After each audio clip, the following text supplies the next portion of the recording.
Good day, everybody. In today's video we are going to be rebuilding this compressor clutch. This clutch is out of a 2011 Honda Pilot. As you can see in this one was not leaking, so we actually recovered the refrigerant and removed the compressor. That's what the bottom of the engine looks like with the compressor removed. Alright, let's get to it. Before we begin, I'd like to remind everybody that although I am a mechanic, I am not your mechanic. Everything in this video is for educational purposes only. Please see your technician for official mechanic advice.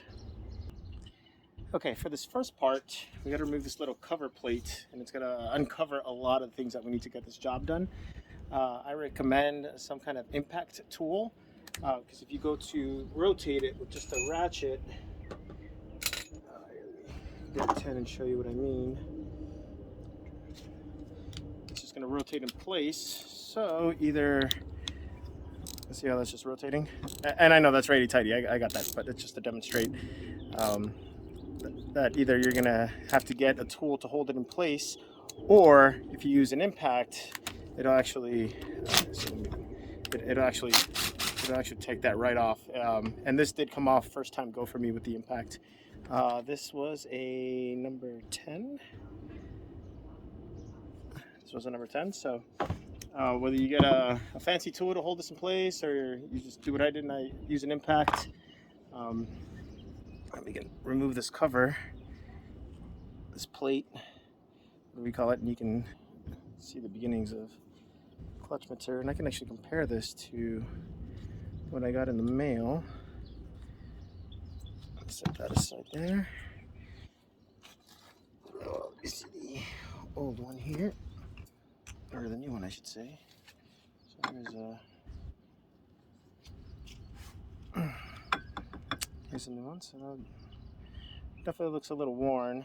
But the reason I'm replacing this is because it's actually getting extra noisy on me, and to cut down on the noise and all that, I needed to get this replaced so it's not so loud and screechy and noisy.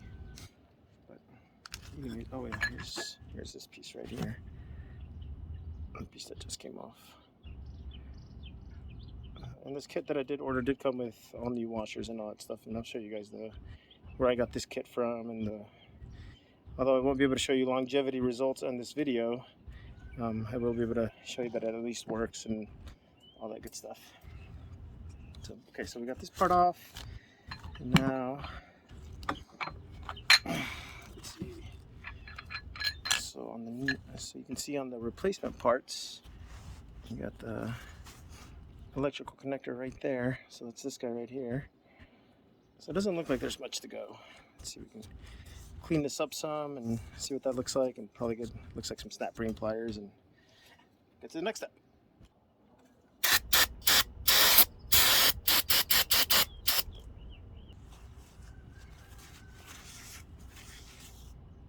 Okay, I'm going to record this part live, so you might see the struggle live also. I apologize for that, and not just fast forwarding to the good stuff.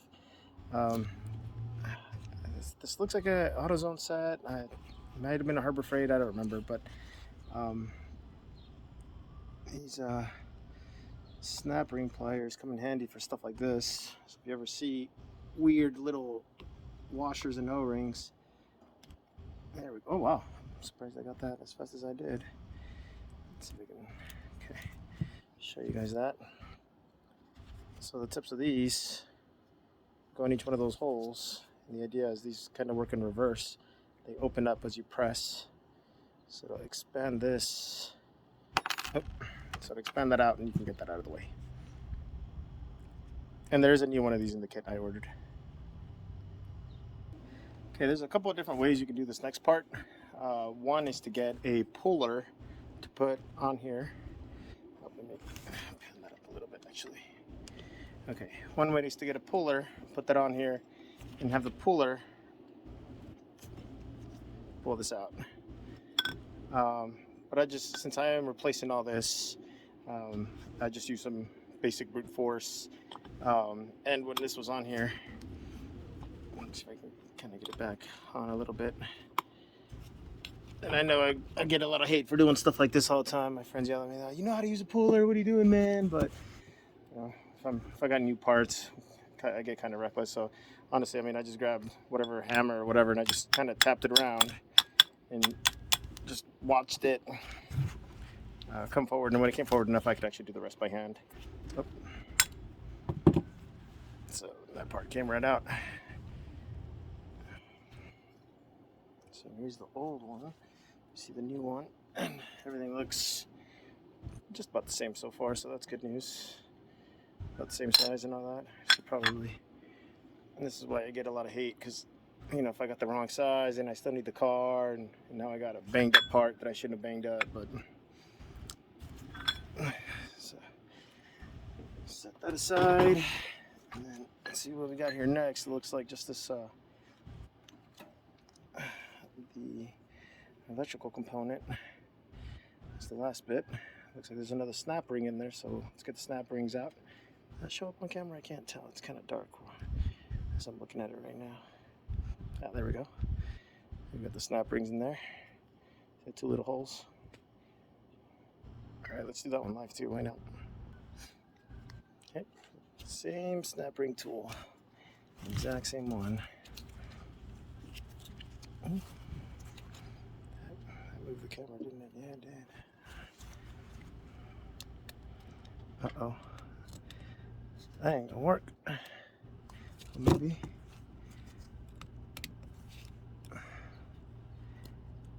Okay, yep, that's not gonna work. So this one is a no-no. You need something that doesn't have these Frankenstein T-bolts sticking out. This isn't long enough. Let's see if I got a longer adapter or something.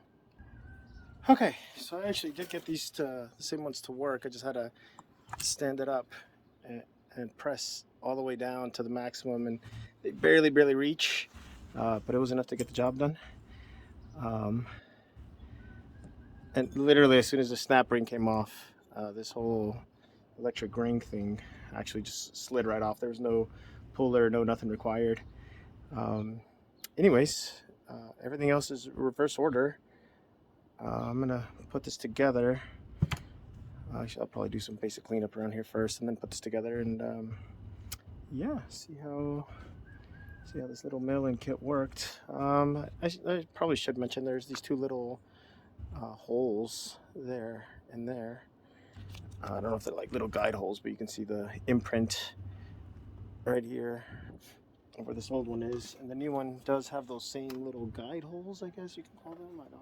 There wasn't anything in there. There wasn't like a pin or nothing, but you can see the holes on the top and the bottom. So yeah, I'll get this cleaned up, put her together, and let you guys know how she goes. Oh, side note, I've actually heard a time or two. I don't know if anybody can confirm in the comments, but supposedly when you're buying these things remanufactured, you're pretty much buying a cleaned up version of what I just did. By that I mean like they super clean all the exterior and everything as much as they can, maybe replace a connector or 2, and the components that we're replacing in this video, they don't really do the internals. They just replace what I just replaced, snap it all back together, make sure it's nice and pretty, and call it remanufactured. So to my understanding, and correct me if I'm wrong, either tell me right or wrong in the comments, we've pretty much remanufactured our own AC compressor just now. So that's pretty cool if that's accurate. That's legit. Oh, and here's the new snap rings, washers, and little bolt. That they did come in the kit, so.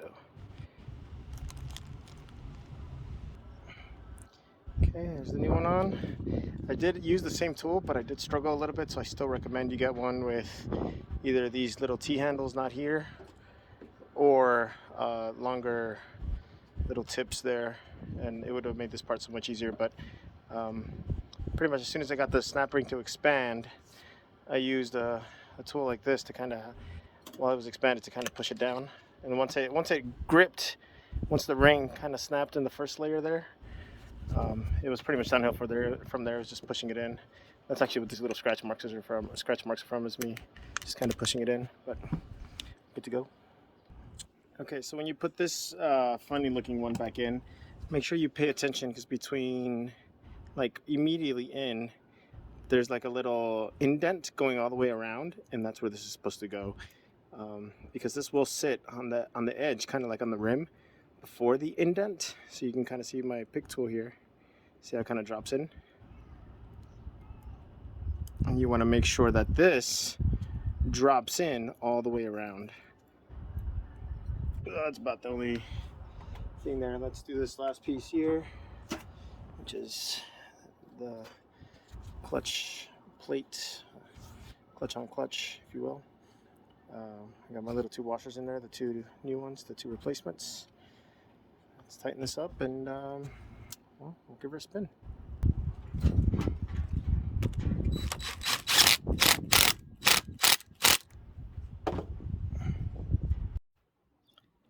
Okay, this is pretty important. Once you put everything back together, if the pulley doesn't spin freely, let me show you what I mean. Okay, so right here, you can kind of hear it grinding, or the whole compressor, everything is spinning together. Then more than likely you use the wrong amount of shims or washers, if you will.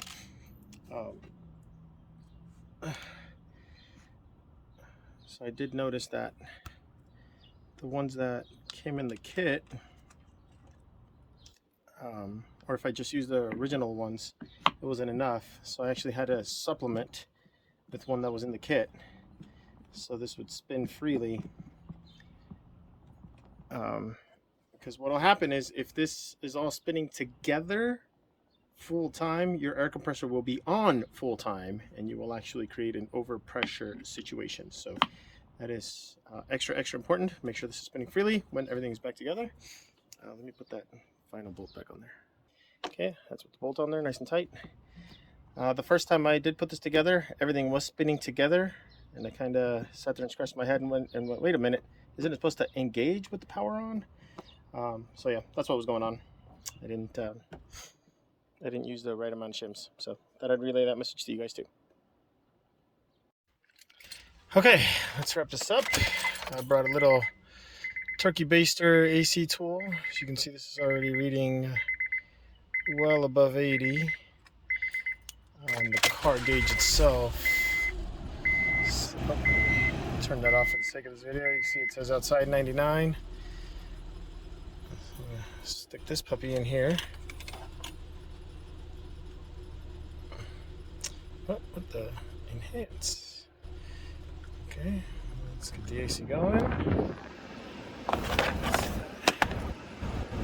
Okay. See the turkey baster here. So it's a little more conducive for the camera.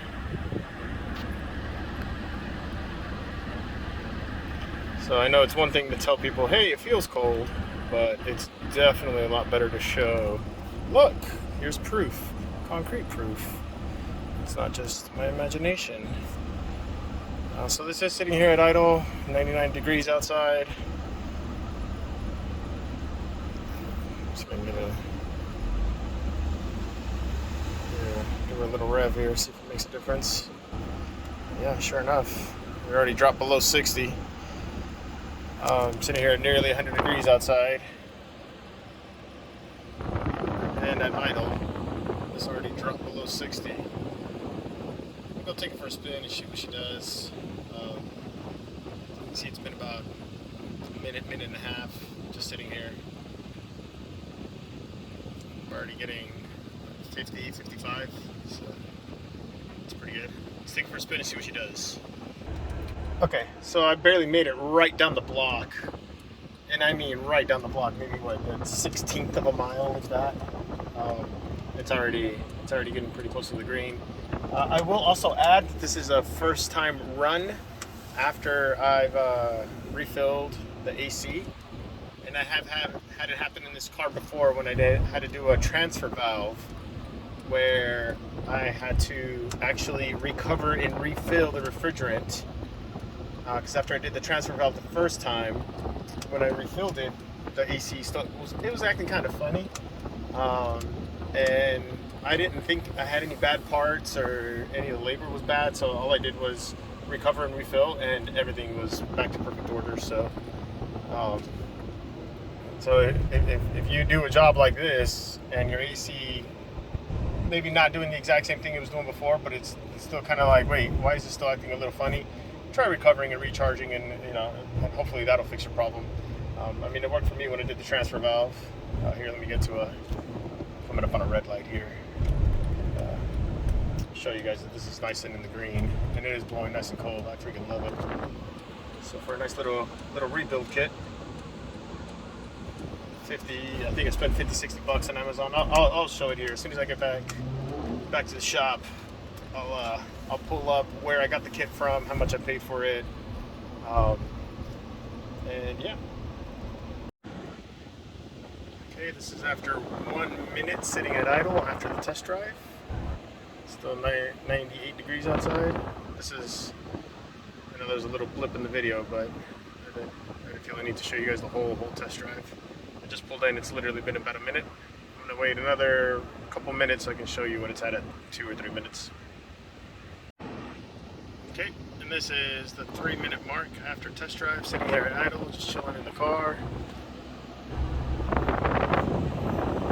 So it's definitely way better than the first startup when I first got in the car to see if this kit worked or not. Okay, time to show you guys the parts, part number, whatever, pricing and all. Okay, the kit did come with the electric portion of it. It came with this clutch portion, which is on the outside. It came with the new bolt. Came with the 2 new washers and each of the two snap rings you'll need. And it also did include the pulley slash bearing, because this is a bearing right here. I should be able to actually hold that one-handed. You see the middle not moving. It's because this is the bearing slash pulley. The kit did include all these things, brand new, so that was pretty cool.